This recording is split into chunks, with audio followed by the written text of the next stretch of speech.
Napoleon and the Spectre by Charlotte Brontë. Well, as I was saying, the Emperor got into bed. "Chevalier," says he to his valet, "let down those window curtains and shut the casement before you leave the room."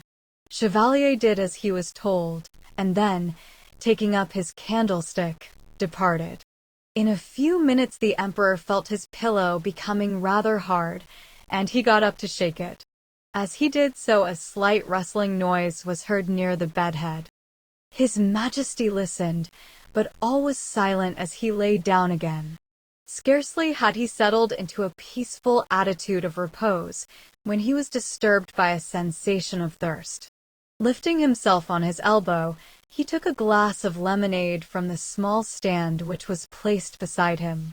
He refreshed himself by a deep draught. As he returned the goblet to its station, a deep groan burst from a kind of closet in one corner of the apartment. "Who's there?" cried the Emperor, seizing his pistols. "Speak, or I'll blow your brains out." This threat produced no other effect than a short, sharp laugh, and a dead silence followed. The Emperor started from his couch, and, hastily throwing on a robe-de-chamber which hung over the back of a chair, stepped courageously to the haunted closet. As he opened the door, something rustled.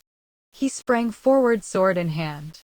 No soul or even substance appeared, and the rustling, it was evident, proceeded from the falling of a cloak, which had been suspended by a peg from the door. Half ashamed of himself, he returned to bed.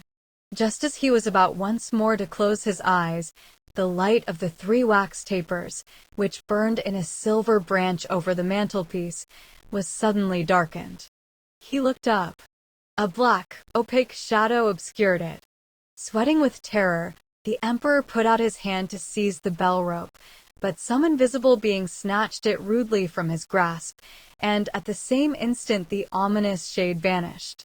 "Pooh!" exclaimed Napoleon. "It was but an ocular delusion." "Was it?" whispered a hollow voice, in deep mysterious tones, close to his ear. "Was it a delusion, Emperor of France?" "No! All thou hast heard and seen is sad forewarning reality. Rise, lifter of the eagle standard. Awake, swearer of the lily scepter. Follow me, Napoleon, and thou shalt see more." As the voice ceased, a form dawned on his astonished sight. It was that of a tall, thin man, dressed in a blue surtout edged with gold lace. It wore a black cravat very tightly round its neck and confined by 2 little sticks placed behind each ear. The countenance was livid, the tongue protruded from between the teeth, and the eyes, all glazed and bloodshot, started with frightful prominence from their sockets. "Mon Dieu!" exclaimed the Emperor. "What do I see? Spectre, whence cometh thou?" The apparition spoke not, but gliding forward beckoned Napoleon with uplifted finger to follow. Controlled by a mysterious influence, which deprived him of the capability of either thinking or acting for himself, he obeyed in silence. The solid wall of the apartment fell open as they approached, and when both had passed through, it closed behind them with a noise like thunder. They would now have been in total darkness had it not been for a dim light which shone round the ghost and revealed the damp walls of a long, vaulted passage. Down this they proceeded with mute rapidity.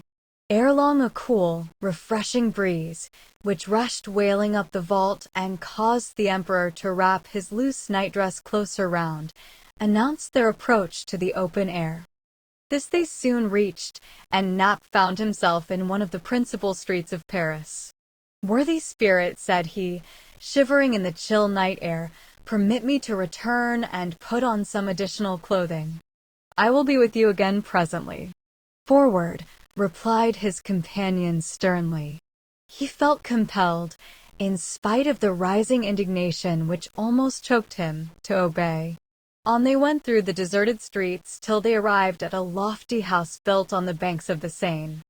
Here the Spectre stopped, the gates rolled back to receive them, and they entered a large marble hall which was partly concealed by a curtain drawn across, through the half-transparent folds of which a bright light might be seen burning with dazzling luster. A row of fine female figures, richly attired, stood before the screen.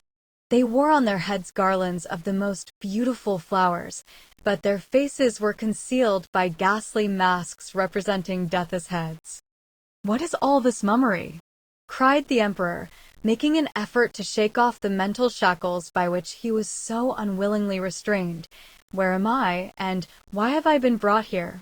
"Silence," said the guide, lolling out still further his black and bloody tongue. "Silence, if thou wouldst escape instant death." The emperor would have replied, his natural courage overcoming the temporary awe to which he had at first been subjected, but just then a strain of wild, supernatural music swelled behind the huge curtain, which waved to and fro, and bellied slowly out as if agitated by some internal commotion or battle of waving winds.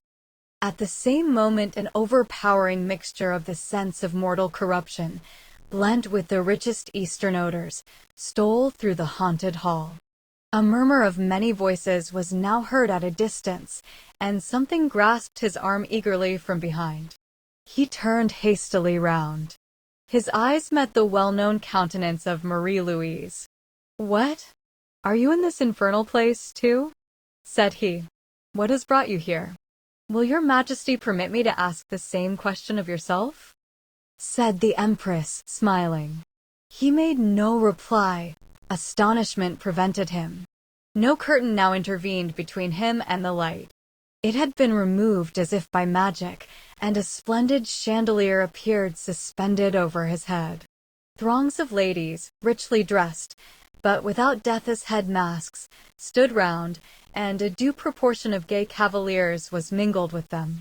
Music was still sounding, but it was seen to proceed from a band of mortal musicians stationed in an orchestra near at hand.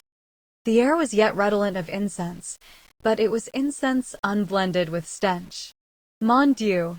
cried the emperor. "How has all this come about? Where in the world is Pish?" "Pish?" replied the empress. "What does your Majesty mean?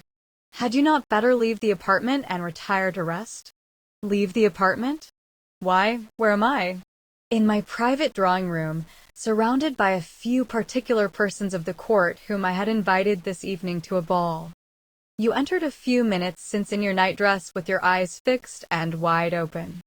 I suppose from the astonishment you now testify that you were walking in your sleep."